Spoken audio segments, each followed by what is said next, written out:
Star জলসা ও জি বাংলায় সম্প্রতি অনেকগুলো নতুন সিরিয়াল আসতে চলেছে। সেই সাথে বন্ধ হতে চলেছে পুরনো সিরিয়ালগুলো। লো টিআরপিতে এরকম সিরিয়ালগুলো বন্ধ হয়ে যাচ্ছে। স্টার জলসায় আসতে চলেছে আরেকটি নতুন সিরিয়াল। সিরিয়ালটির নাম তেঁতুল পাতা।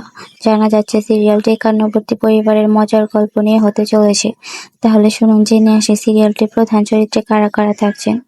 তেঁতুল পাতা সিরিয়ালে নায়কের চরিত্রে থাকছেন অভিনেতা গৌরব চ্যাটার্জি।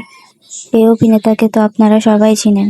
এর আগে স্টার জলসায় বধূবরণ এবং কাঠছড়ার মতো জনপ্রিয় সিরিয়ালে তিনি কাজ করেছেন। তিনি অনেক ওয়েব সিরিজেও কাজ করেছেন। এছাড়া সিরিয়ালটিতে নায়িকার চরিত্রে থাকছেন ঋতব্রত দে, যাকে শেষ অষ্টমী সিরিয়ালে দেখা গিয়েছিল।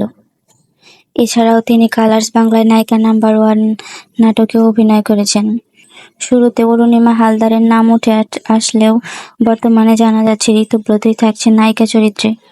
সিরিয়াল সম্পর্কিত এরকম আরও আপডেট পেতে আমার চ্যানেলটি সাবস্ক্রাইব করে রাখুন এবং পরবর্তীতে কোন সিরিয়াল নিয়ে ভিডিও দেখতে চান কমেন্ট করে জানাবেন। ধন্যবাদ সবাইকে।